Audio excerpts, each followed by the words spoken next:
عدل کامل، عدل کامل کیا ہے؟ انسانوں کے معاشرے میں ہم دیکھتے ہیں ارد گرد ہمارے قوانین، ہمارے عدالتی نظام مجرم کی حیثیت کو دیکھ کر موم کی ناک کی طرح قانون بدل جاتا ہے۔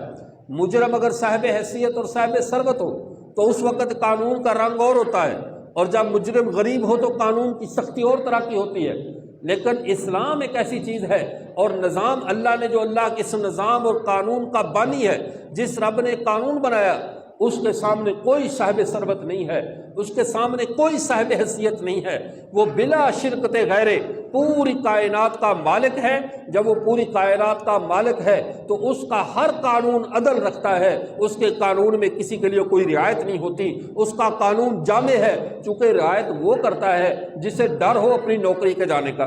میں عدل کروں گا تو میری نوکری چلی جائے گی، میں عدل کروں گا تو میری تنخواہ بند ہو جائے گی، میں انصاف سے کام لوں گا تو معاشرہ اور قوم اور فلاں جماعت اور فلاں سیاسی پارٹی میرے مد مقابل کھڑی ہو جائے گی۔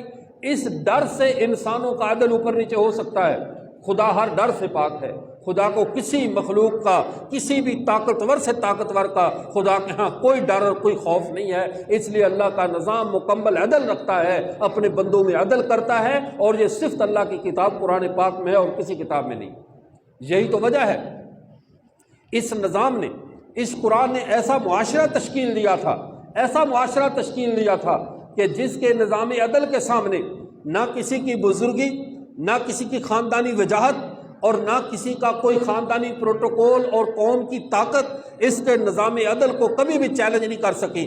حتیٰ کہ جب مدینہ منورہ میں ایک اور یہودی عورت نے چوری کی، اور وہ خاندان کی بڑی معتبر اور رئیس خاندان کی تھی، اور کچھ لوگ اس کی سفارش لے کر آئے، اللہ کے رسول صلی اللہ علیہ وسلم کی عدالت میں فیصلہ تھا، اور کہا اللہ کے رسول یہ عورت ذرا بڑے خاندان کی ہے، بڑے معتبر خاندان کی ہے، اس کے ساتھ اگر ہاتھ کاٹنے کی بجائے کوئی اور سزا کا معاملہ تجویز کر دیا جائے، وہ خاندان ذرا معزز ہے، اس کی عزت کا خیال کر لیا جائے۔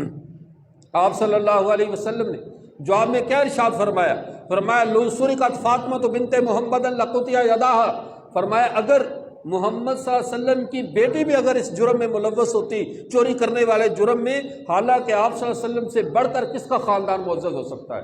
آپ صلی اللہ علیہ وسلم سے بڑھ کر کون صاحب عزت ہو سکتا ہے؟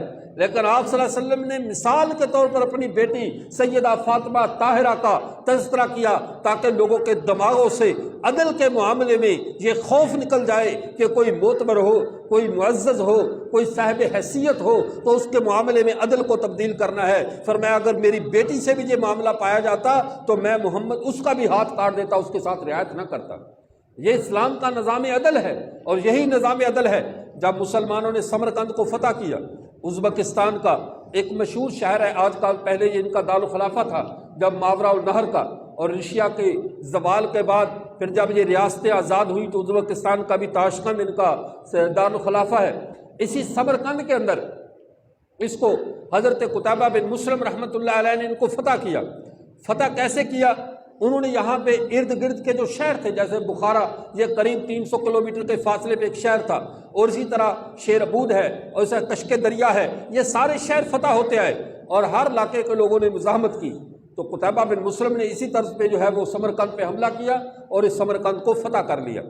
فتح کرنے کے 1 سال بعد یہاں کے کاہن اکٹھے ہوئے، ان کاہنوں نے اپنے ایک کاہن کو پیغام دے کر بھیجا حضرت عمر بن عبدالعزیز رحمۃ اللہ علیہ کی طرف کہ وہ مسلمانوں کا خلیفہ ہے، جاؤ ذرا جا کر اس سے بات کرو کہ ہمارے شہر کو فتح کرنے کے معاملے میں تو مسلمان جرنیل نے انصاف سے کام نہیں لیا، عدل سے کام نہیں لیا۔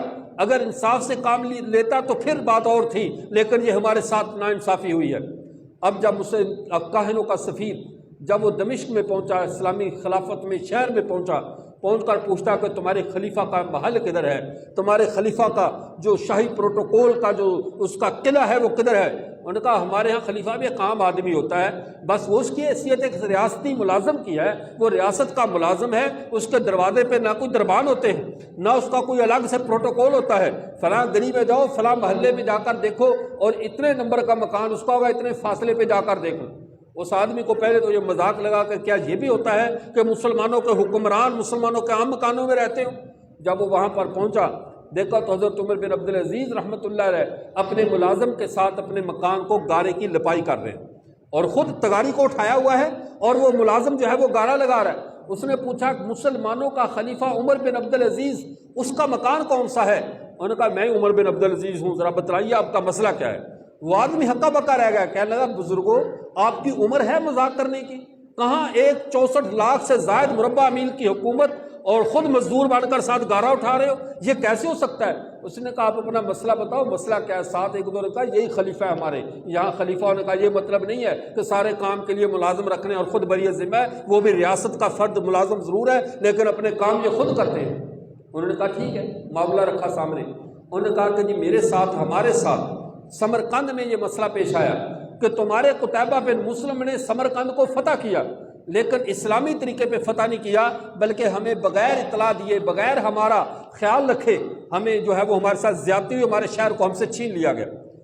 عمر بن عبدالعزیز نے وہی کھڑے کھڑے منشی کو بلوایا اور ایک قاضی کی ڈیوٹی لگائی کہ اس کے ساتھ جاؤ اور ان کے معاملے کو حل کرو، مسئلہ کیا ہے؟ اب یہ آدمی اور پریشان ہوا، ایک کمزور سا قاضی، دبلا پتلا مریل سا قاضی، کیا یہ اس وقت کے جرنیل قتیبہ بن مسلم کے سامنے کھڑا ہو سکتا ہے؟ چونکہ ہمارے ہاں ہمارا جو مزاج ہے، جو ہم نے جب سے ہوش سنبھالی دیکھا ہے کہ وردی کے سامنے کھڑا ہونے کا تو تصور ہی غلط ہے کہ کون اس کے سامنے کھڑا ہو سکتا ہے، لیکن وہ ایک قاضی اور ایک وقت کے جرنیل چیف آف آرمی اسٹاف، اس کے سامنے یہ قاضی کیا کام کر سکتا ہے؟ بلایا گیا۔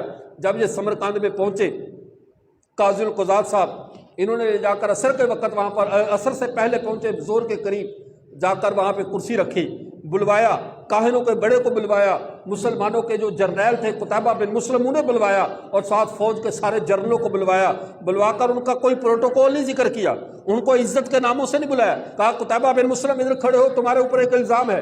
وہ کھڑے ہوئے، کہا اب کاہنوں سے کہا آپ اپنی شکایت پیش کرو، تمہارے ساتھ کیا ناانصافی ہوئی ہے؟ ان کا کیا تمہارے مذہب میں یہ بات نہیں ہے کہ جب کسی شہر کو فتح کرو تو پہلے اسلام کی دعوت دو، اگر وہ دعوت کو قبول نہ کرے پھر اس کو جزیہ پیش کرو، اگر وہ جزیہ دینا بھی قبول نہ کرے پھر جنگ کرو؟ ان کا بالکل یہ ہمارے مذہب کا حصہ ہے۔ انہوں نے کہا آپ بتلائیے، ان سے پوچھیے اپنے جرنیل سے، انہوں نے رات کی تاریکی میں اور خاموشی سے ہم پر حملہ کیا، نہ ہمیں اسلام کی دعوت دی، نہ ہمیں جزیہ کا کہا، اور پورا سمرقند انہوں نے فتح کر لیا، ذرا ان سے پوچھیے۔ انہوں نے قتیبہ بن مسلم سے پوچھا کہ یہ جو کاہن تمہارے اوپر الزام عائد کر رہا ہے کیا یہ سچ ہے یا غلط ہے؟ قتیبہ بن مسلم نے کہا کہ جنگ نام ہے دھوکے کا، جنگ کے اندر دھوکہ دیا جاتا ہے، جیسے ہمارے ہاں بعض بے وقوف لوگ کہہ دیتے ہیں عشق اور جنگ میں سارا کچھ جائز ہے، یہ خود ان کی اپنی بنائی ہوئی شریعت ہے، یہ اللہ کی شریعت نہیں ہے۔ اللہ تعالیٰ کسی بھی جگہ پہ دھوکے کو پسند نہیں کرتے، کسی بھی معاملے میں۔ اب ہوا کیا، اب اس نے جب کہا کہ دھوکہ، انہوں نے کہا گویا کہ آپ اس بات کو، ان کے الزام کو تسلیم کر رہے ہیں کہ ان کا الزام درست ہے کہ تم نے دھوکے کے ساتھ شہر کو فتح کیا؟ انہوں نے کہا جی بالکل۔ انہوں نے کہا کیا آپ کو پتہ نہیں ہے اللہ نے دین اسلام کو دنیا میں کیوں نازل کیا ہے؟ اللہ ابتعثنا، اللہ نے ہمیں مبعوث کیا ہے، لنخرج العباد من عبادت العباد الى عبادت رب العباد۔ ہم زمینیں فتح کرنے کے لیے دنیا میں نہیں آئے، ہم اپنی ملکیت کی پراپرٹی بڑھانے کے لیے نہیں آئے، ہم اللہ کے بندوں کو اللہ سے ملانے کے لیے آئے ہیں، بندوں کی غلامی سے نکال کر اللہ کی غلامی میں لے جانے کے لیے آئے ہیں۔ وَمِن جَوْرِ الْأَدْيَانِ إِلَىٰ عَدْلِ الْإِسْلَامِ، ہم دنیا کے ظلموں سے، دنیا کے دینوں کے مظالم سے لوگوں کو نکال کر اسلام کے عدل میں لانے کے لیے آئے ہیں۔ وَمِن ضَيْقِ الدُّنْيَا إِلَىٰ سَعَتِهَا، ہم دنیا کی تنگیوں سے اسلام کے وسعت میں لاتے ہیں۔ یہ تم نے کہاں سے سیکھ لیا کہ دھوکے کے ساتھ شہر کو فتح کر لیا؟ آج عصر کی اذان سے پہلے پہلے شہر کو خالی کرو اور خالی کر کے ان کاہنوں کے حوالے کرو۔ اسلام کا نظام عدل اس بات کو برداشت نہیں کر سکتا۔ اور دنیا نے نظارہ دیکھا، فاتح مفتوح بن کر اپنا سامان اٹھا کر عصر سے پہلے پہلے پورا شہر خالی ہوا، اور ابھی لوگ شہر سے باہر اپنے لشکروں کی ترتیب دے رہے ہیں کہ ہم دوبارہ واپس جاتے ہیں اپنے اپنے گھروں میں۔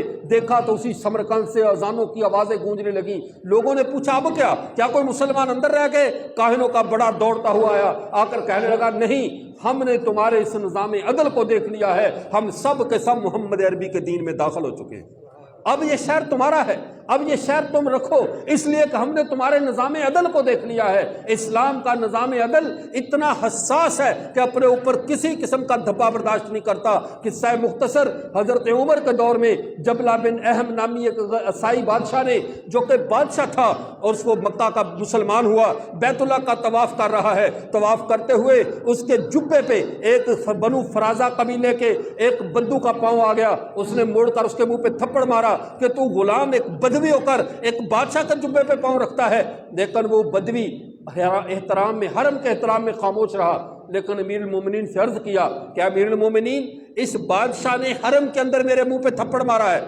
حضرت نے پوچھا اس بادشاہ غسان جبلہ بن اہم کو کہ کیا آپ نے یہ حرکت کی ہے؟ اس نے کہا ہاں میں بادشاہ ہوں اور یہ بدو ہے اور میرے جبے پہ پاؤں رکھ رہا ہے۔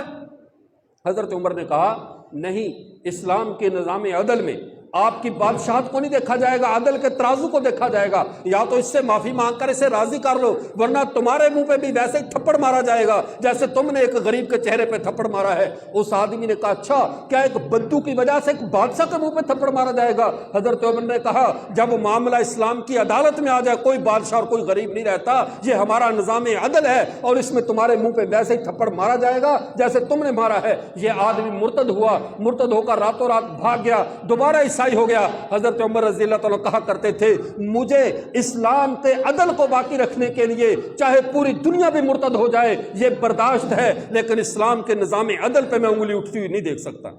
اسلام دنیا میں عدل کے لیے آیا ہے تو عدل کامل دین اسلام میں ہے۔ اور تیسری چیز جو قرآن کی ایک بنیادی صفت ہے وہ رحمت ہے، شفقت کاملہ ہے، اور جو رحمت اللہ نے اس نظام عدل قرآن کو دی ہے۔ اب دیکھیے دنیا میں اسلام کے آنے سے پہلے عورتوں کے کیا حقوق تھے؟ وراثت میں عورتوں کو حصہ نہیں دیا جاتا تھا۔ عرب ملکوں میں یہ کہا جاتا تھا کہ جو عورت گھڑ سواری نہیں کر سکتی، جب وہ جنگ میں برابر کی شریک نہیں ہو سکتی تو ہم اس کو وراثت میں حصہ کیوں دیں؟ ہمارے پڑوسی ملک ایران میں آج تک عورتوں کو وراثت میں کما حقوق حصہ نہیں دیا جاتا، وہ وراثت میں عورت کو حصے دار مانتے ہی نہیں ہیں۔ لیکن اسلام دنیا کا واحد مذہب ہے جس نے عورت کو وراثت میں بھی مرد کا نصف حصہ دیا ہے۔ یہ نصف دینا یہ ناانصافی نہیں ہے، یہ عین انصاف ہے نصف حصہ دینا۔ کیوں؟ اس لیے کہ عورت کی ذمہ داری عورت پہ نہیں ہوتی، عورت کی ذمہ داری پیدا ہوئی تو باپ پہ، جوان ہے تو بھائیوں پہ، شادی ہو گئی خامند پہ، بوڑھی ہو گئی بیٹوں پہ، اس کی تو ساری ذمہ داریاں مردوں پہ ہیں۔ لیکن اس کے باوجود اسلام اس کو ایک حصہ دیتا ہے کہ ایک حصہ عورت کا حق ہے۔ یہ اسلام کا نظام عدل یہ رحمت والا ہے جس نے عورتوں پہ، غلاموں پہ اور غلاموں کو اتنا آزاد کیا۔ رسول اللہ صلی اللہ علیہ وسلم نے کہا کوئی جھوٹی قسم اٹھا لی غلام آزاد کرو، غلطی ہو گئی غلام آزاد کرو، اور جو ہے وہ قطع خطا ہو گیا غلام آزاد کرو۔ کیوں؟ دنیا سے اتنے غلام آزاد کروائے کہ غلامی کا وجود ہی ہمارے پیغمبر نے مٹا دیا، اب دنیا میں ڈھونڈے سے بھی غلام نہیں ملتا۔ کیوں میرے نبی نے غلامیت کو ایسے ختم کیا؟ اور کیا فرمایا اللہ نے ہمیں؟ ہماری ماں نے تمہیں آزاد جنا ہے، آزاد رہنا ہر انسان کا حق ہے۔ اور پھر یہ رحمت کاملہ، شفقت کاملہ، یہ جو صفت ہے اللہ نے قرآن پاک کو عطا فرمائی ہے کہ اس کا علم تام ہے، اس کا عدل کامل ہے، اس کی رحمت جو ہے وہ رحمت کاملہ ہے۔ اور چوتھی چیز اس قرآن پاک میں جو اس کی صفت ہے وہ اس کا ابدی ہونا ہے، اس کے قانون میں ابدیت ہے، اس کا کوئی قانون ہنگامی نہیں ہے، اس کا کوئی قانون جز وقتی نہیں ہے، اس کے تمام قوانین ابدی ہیں۔ تو ہم مسلمان اس اعتبار سے باعث فخر ہیں اس ماہ مبارک میں اللہ نے یہ عالمگیر قانون جو تمام نسل انسانی کی خیر و فلاح پہ مشتمل تھا، جس میں تمام نسل انسانی کی بھلائی تھی، اللہ نے یہ قانون انسانوں کو ماہ رمضان میں دیا ہے۔ اور رمضان میں اس کا انتخاب اس مہینے کا اس لیے کیا گیا کیونکہ اس مہینے میں انسان فرشتوں کے زیادہ قریب ہوتا ہے۔ روزہ رکھنے کی وجہ سے اس کے اندر جانور والی صفت نہیں، فرشتوں والی صفت غالب ہوتی ہے۔ اس کے دل میں دن کے وقت روزہ اس کا خالص اللہ کے لیے ہوتا ہے، اور راتیں اس کی خالص اللہ کی عبادت کے لیے ہوتی ہیں۔ اس مہینے میں مسلمانوں کے دن مصلوں پہ گزرتے ہیں، راتیں جو ہے وہ مصلوں پہ ذکر و عبادات کرتے، تلاوت کرتے گزرتی ہیں۔ یہ مہینہ اس قابل تھا، اس مہینے میں اللہ تعالیٰ قرآن پاک کو نازل فرماتے۔ اللہ نے اس مبارک مہینے میں اس قرآن کی نعمت ہمیں عطا فرمائی ہے۔ یہ رمضان اور قرآن یہ لازم و ملزوم ہے، لیکن ایک بات ذہن میں رہے، ہمارے معاشرے میں ہم سے بہت ساری چیزیں ہماری زندگی کی دوڑ نے ہم سے چھین لی ہیں۔ ہمارا سب سے بڑا جو نقصان اس جدت نے کیا ہے، ہمیں اپنے رب سے دور کر دیا ہے۔ ہم اپنے رب سے دور ہیں، ہم میڈیا کے قریب ہیں، کانوں کو کرارا کرنے والی خبریں ہمیں اچھی لگتی ہیں، ان کو دھیان سے سنتے ہیں، لیکن اپنے رب سے باتیں نہیں کرتے۔ اور رب سے باتیں کیسے ہوں گی؟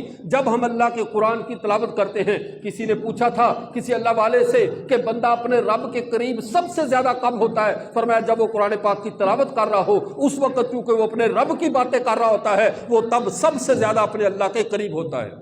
ہم نے اپنے رب کا قرب چھوڑ دیا ہے۔ ہم دنیا میں اپنی کامیابی ناکامی کے نقشوں میں ڈھونڈ رہے ہیں۔ کامیابی اللہ کے قرآن میں ہے، کامیابی قرآن کو اپنی زندگی کا دستور بنانے میں ہے۔ اور دوسری بڑی بات، حضرت شیخ احمد سرہندی رحمۃ اللہ علیہ نے اپنے مکتوبات میں لکھا ہے، جس شخص کا رمضان المبارک تلاوت میں، ذکر و اذکار میں اور عبادات میں ترتیب کے ساتھ گزر جائے، اس کا پورا سال منظم اور مرتب گزرتا ہے۔ اور جس کا رمضان پراگندہ ہو، جس کا رمضان منتشر ہو، کبھی تراویح نہیں پڑھی، کبھی روزہ نہیں رکھا، کبھی تلاوت نہیں کی، جس کا رمضان ان سستیوں میں گزر جائے، پورے سال اس کا نحوست میں گزرتا ہے، اللہ کی ناراضگی والی زندگی میں گزرتا ہے۔ اب ہم دیکھ لیں ہمارا رمضان کیسا چل رہا ہے، ہم اللہ کے کتنا قریب ہیں، ہم کتنی قرآن پاک کی تلاوت کرتے ہیں، لیکن ہمارے دور کا سب سے بڑا المیہ، جس کو انگریزی میں کہتے ہیں لٹل نالج از ڈینجرس، ادھورا علم ہمیشہ نقصان دہ ہوتا ہے، تھوڑا علم نقصان دہ ہے۔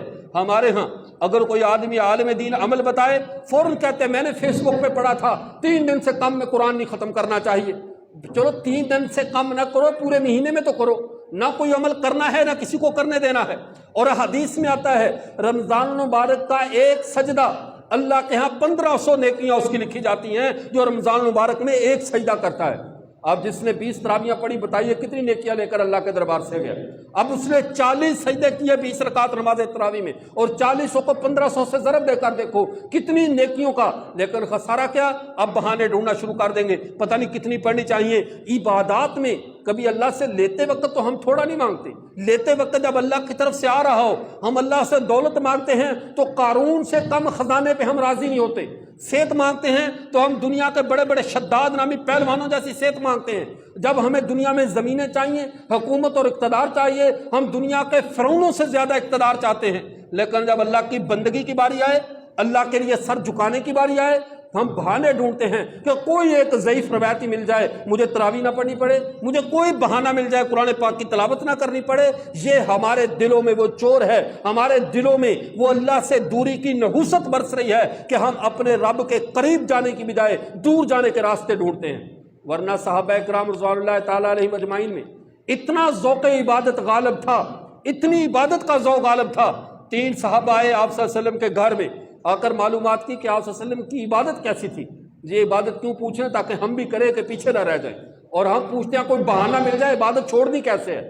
حضرت شیخ الحدیث مولانا زکریا صاحب رحمۃ اللہ علیہ فرماتے ہیں پہلے دور کی کامیابی کا راز یہ تھا کہ عمل کرنے کے لیے اتنی بات کافی تھی، کوئی کہہ دے یہ میرے نبی کی سنت ہے تو عمل کے لیے ہمارے لیے کافی ہو جاتا تھا۔ اور ہماری بربادی کی وجہ یہ ہے کہ آج کے دور میں چھوڑنے کے لیے اتنی بات کافی ہے، کہہ دو جو سنت ہی تو ہے، نہ کیا تو کیا ہوا۔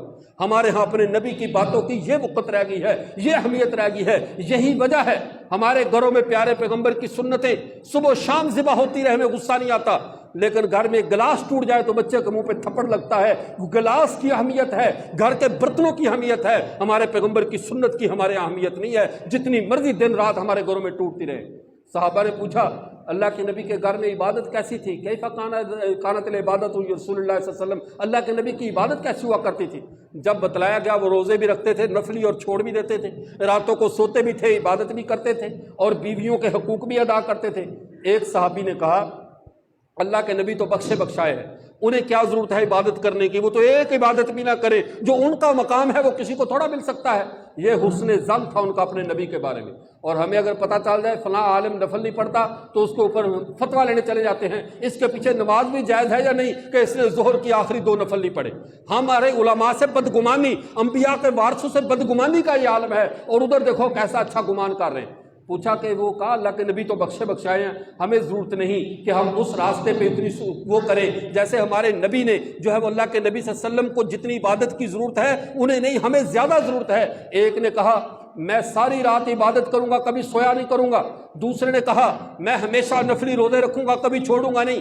تیسرے نے کہا میں جو ہے وہ عبادت بیویوں کے قریب نہیں جاؤں گا، بلکہ میں تجرد کی علیحدگی کی زندگی گزاروں گا عبادت میں۔ نبی کریم صلی اللہ علیہ وسلم نے بلا لیا، تینوں کو بلا کر کہا تم نے یہ بات کی ہے؟ انہیں وحی کے ذریعے بتلا دیا گیا۔ کہا اللہ کے رسول کہی ہے۔ فرمایا یاد رکھو میں تم سے ثواب سے زیادہ مستغنی نہیں ہوں، میں بھی ثواب کا اتنا ہی ضرورت مند ہوں جتنے تم ہو۔ میں راتوں کو سوتا بھی ہوں اور عبادت بھی کرتا ہوں، میں دین فطرت لے کر آیا ہوں۔ میرا دین راہبوں کا دین نہیں ہے کہ رات کھڑا ہے تو ساری رات کھڑا رہے۔ سونا بھی عبادت ہے اور عبادت بھی عبادت ہے، سونا بھی ہے اور عبادت بھی کرنی ہے۔ فرمایا میں روزے رکھتا بھی ہوں، چھوڑتا بھی ہوں، بیویوں کے قریب بھی جاتا ہوں، ان کے حقوق بھی ادا کرتا ہوں، اللہ کی بندگی بھی ادا کرتا ہوں۔ فمن راغب عن سنتی فلیس منی، یہ میری سنت ہے اور جو میری سنت سے نکلے گا وہ میرے طریقے پہ نہیں ہے۔ اس لیے ہمیں اس رمضان کو قیمتی بنانا ہے، اس رمضان کو تلاوت کا بنائیں، ذکر و اذکار کا بنائیں، اور اس رمضان کو محض یہ جو سیاسی خبریں سننے کے لیے وقف نہ کریں۔ یہ ہماری سب سے بڑی بدقسمتی ہے، ہمارے جسم عمل کی طرف نہیں دوڑتے، ہمارے دماغ انفارمیشن کی طرف دوڑتے ہیں۔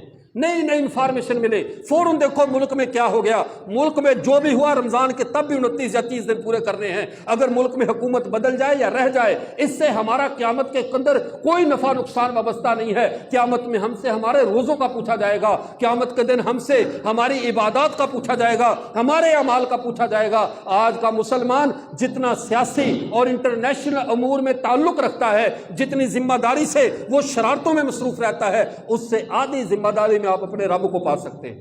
تھوڑی سی توجہ کریں اور اپنے رب کی طرف دوڑیں۔ اللہ تعالی ہمارے اس رمضان کو قیمتی بنائے اور ہمارے اس مہینے میں ہمیں بھرپور قرآن پاک کی تلاوت کی توفیق عطا فرمائے۔ وآخر دعوانا الحمدللہ رب العالمین۔